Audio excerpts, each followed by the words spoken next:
Hello everybody, in this video I'm going to be telling the story of the birth of our son, Louismartin.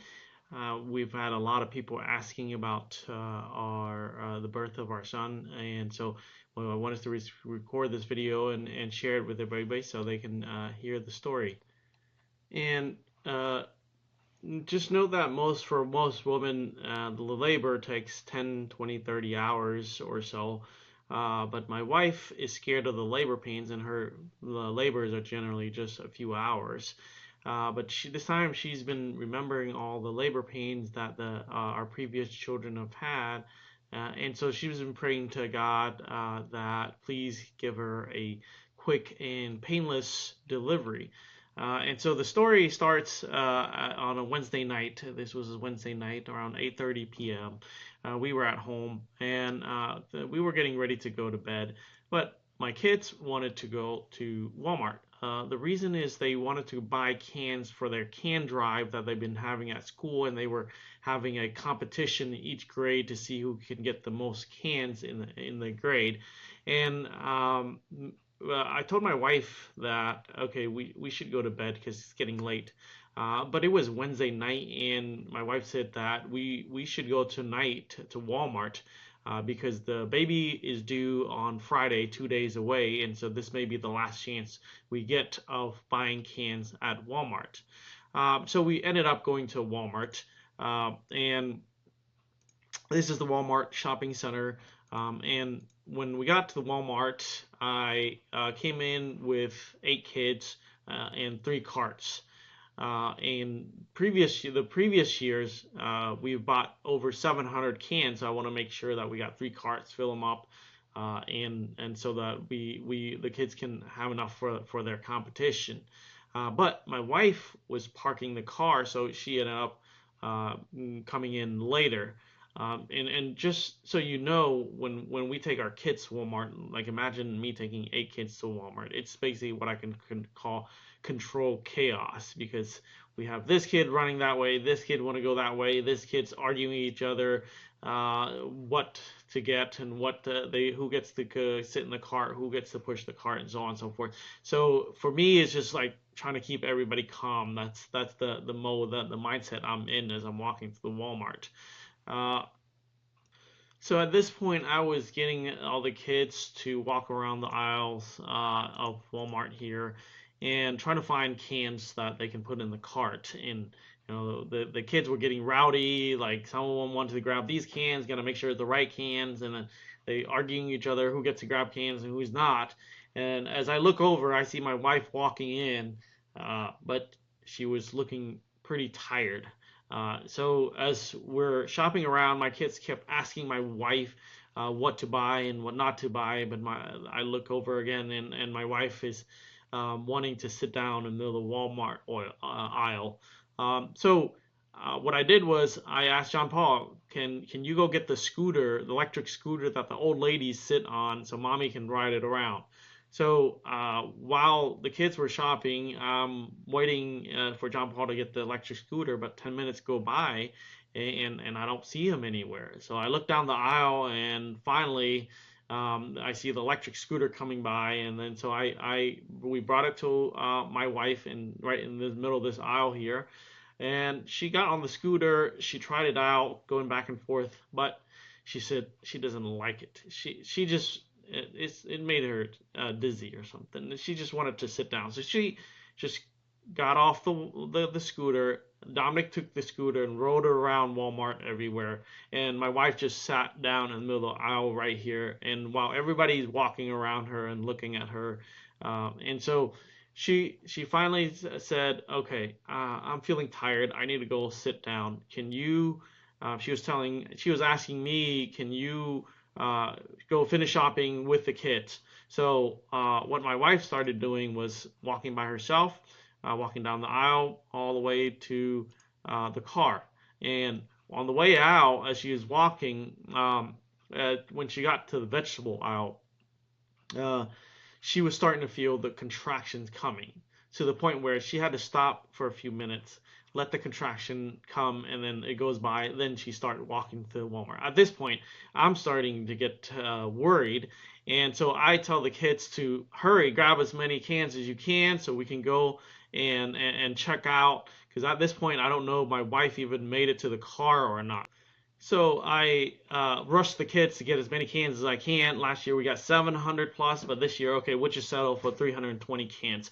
So we grabbed all the cans and started pushing toward the checkout aisle. And as we go into the checkout aisle, I didn't want to go through the self checkout because that would have been a lot with 8 kids standing around and trying to check out and everything. That's a whole chaos.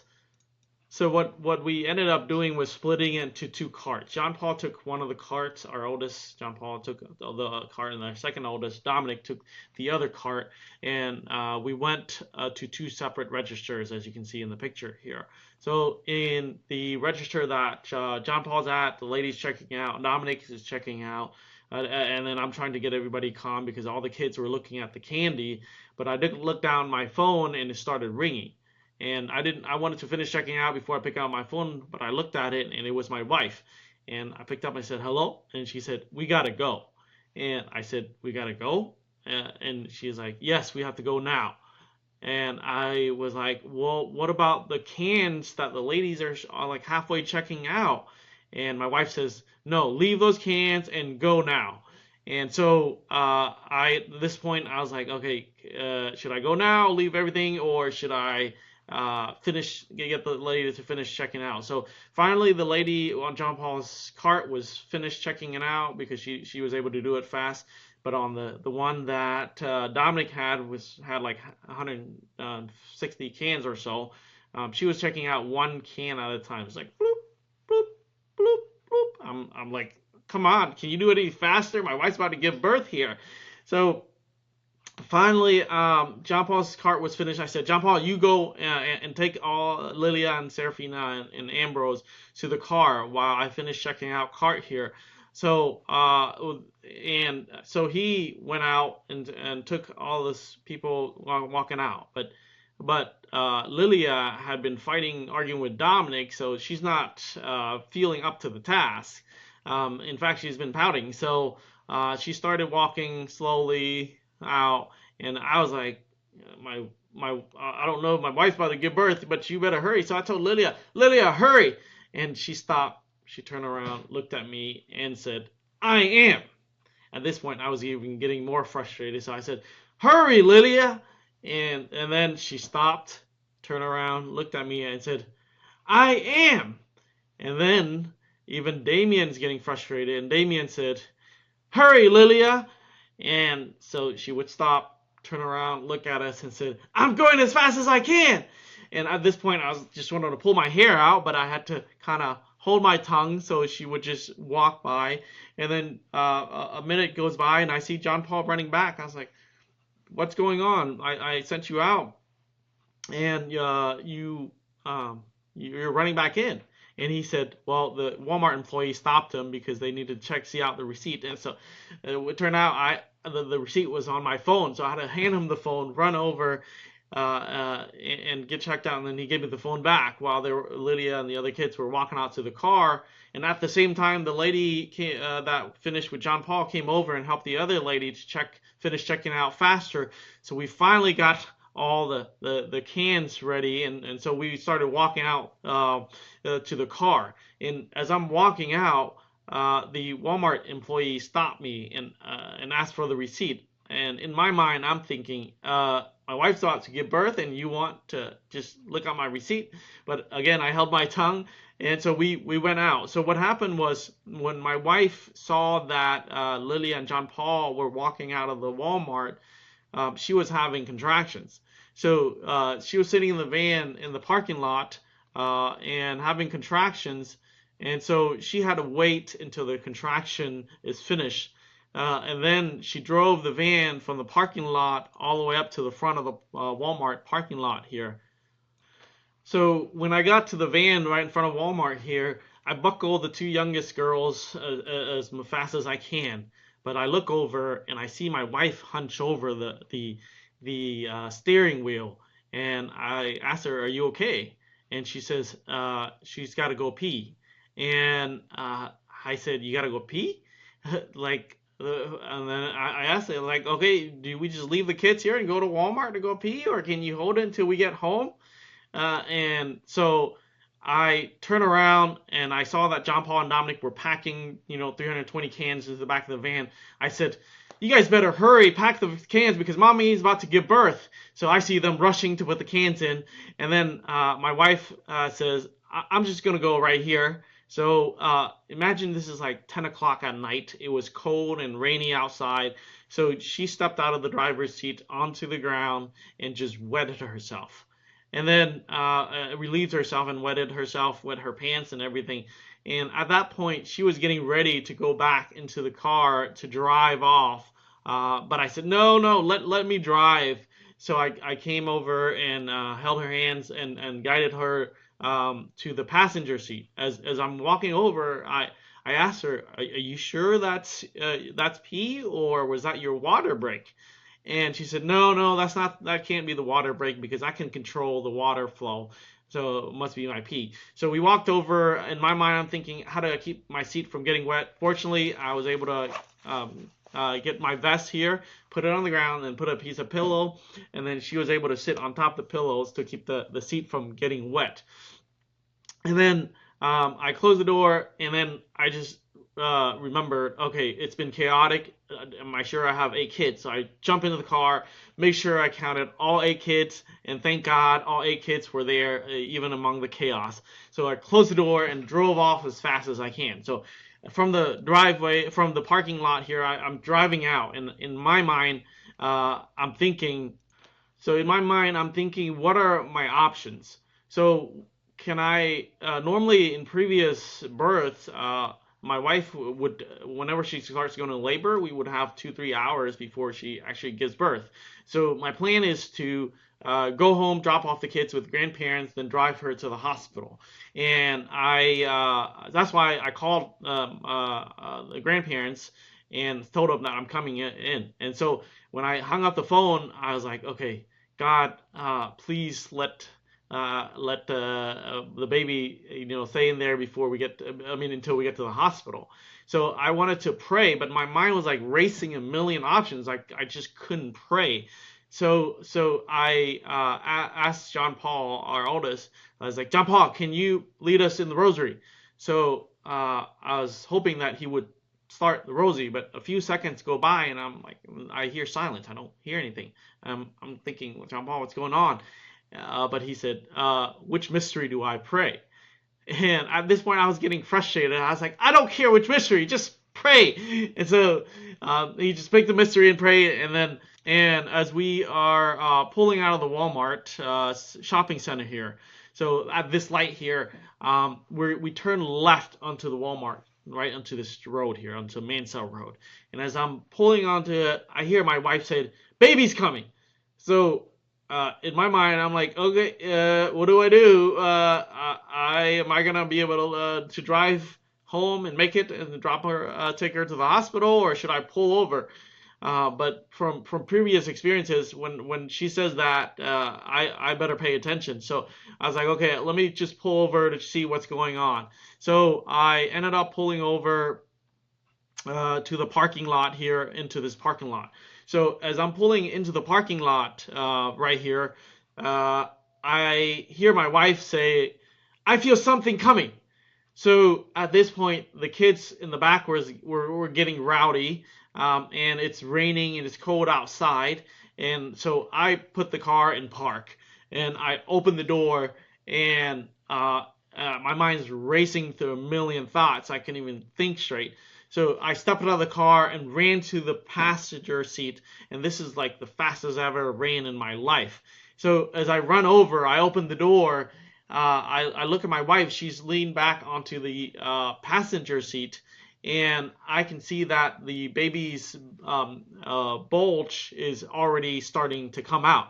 So again, I've seen this delivery thing done 8 times previously, but I've never delivered a baby in my life. It's like watching somebody ride a bicycle versus riding the bicycle itself. So like in my mind, I'm thinking, okay, what are the steps to this baby coming out? How do I keep the baby from falling on the floor? How do I keep the baby warm? How do I keep the floor from getting wet and the seat from getting dirty from all this fluid coming out? But the one thing that I wanted to focus on was, okay, how do I keep the baby from falling on the floor? So I put my hand out, and within a minute, the baby came out in a sack, and I was holding the baby in my hand, and I was like, okay, what do I do next? So what I remember was like, okay, I got to make sure the baby is crying and healthy. So I ripped open the sack with my hand, and I saw that the baby was breathing okay, baby was crying, and the baby is still attached to the umbilical cord. So I hand the baby to An to hold. So at this point, like things are the kids in the back were also getting rowdy, and I'm trying to think, okay, what do I do next? So I clean up my hands. While I'm cleaning up my hands, my wife said, okay, take some pictures. And so I grabbed her phone and took some pictures. As you can see, this picture here, I took a picture of her and the baby. And as you can see, I took off my shirt and put on the baby, my blue collar shirt to cover the baby and to make sure the baby is healthy. So as I'm taking a picture and then I'm trying to think of the next step, I'm like, okay, do I drive her to the hospital or do I call the ambulance? So I was like, okay, I better call the ambulance. So but my hand was full of gooey fluid, so I wiped out my hand, took out the phone, and handed it to John Paul to call the ambulance to come pick it up. But it was windy and cold outside, so I didn't want the baby to be cold. So after cleaning up a little bit, I closed the door and went to the passenger side, the driver's side, to sit. And as I am sitting on the driver's side, I hear the dispatcher talking to John Paul, and the dispatcher said, "Make sure you don't cut the umbilical cord." And I look over, the baby's there attached to the umbilical cord. An's holding the baby. I'm like, I don't have anything to cut with the umbilical cord, so we're good on that front. There's the baby, the umbilical cord is still attached. Then the dispatcher said, well, then next comes the placenta. Catch the placenta. I'm like, what's the placenta? And what do I catch it with? So I like, I didn't have anything to catch it with, so I grabbed one of the diapers that we normally have in the car for our kids and caught the placenta as it's coming out. So I'm holding placenta here, and John Paul is trying to redirect the ambulance to come, and I see the lights of the ambulance come, but they drive into the Walmart shopping center. So they drive straight to the Walmart shopping center while we're down the street here in the parking lot. And then John Paul would tell them, no, we're not in the Walmart shopping center. We're across from the Walmart shopping center. So they drove across to the Walmart shopping center, but we weren't directly across. We were down the street from the across from the shopping center. So I had to send our second son, Dominic, I told him, go out and wave them down and bring. So they finally come with the ambulance, and they came in and they took An and the baby, and they put her on the stretcher, brought her to the ambulance, and then they finally cut the umbilical cord and the placenta. They took it all and took her to the hospital. So while they're doing that, I am like, okay, what do I do now? I better get the kids home. So I tidy up and then got the kids buckled again, settled down, and then drove the kids home to the and got them ready, brushed their teeth, get them ready for the night for school the following morning. And then I drove to the hospital and met my wife and my baby at the hospital. But that's kind of the funny story of our baby being born in the car. And thank God that both baby and my wife were safe. And thank God that everybody things out turned out well, because that was like one of my worst fears. But the lesson of the story is be careful what you pray for, because my wife had been praying for a quick and painless delivery. Be careful what you prayed for, because God just might give it to you. And Jesus certainly does have a funny sense of humor. And so that's the story of the birth of our son, Louismartin.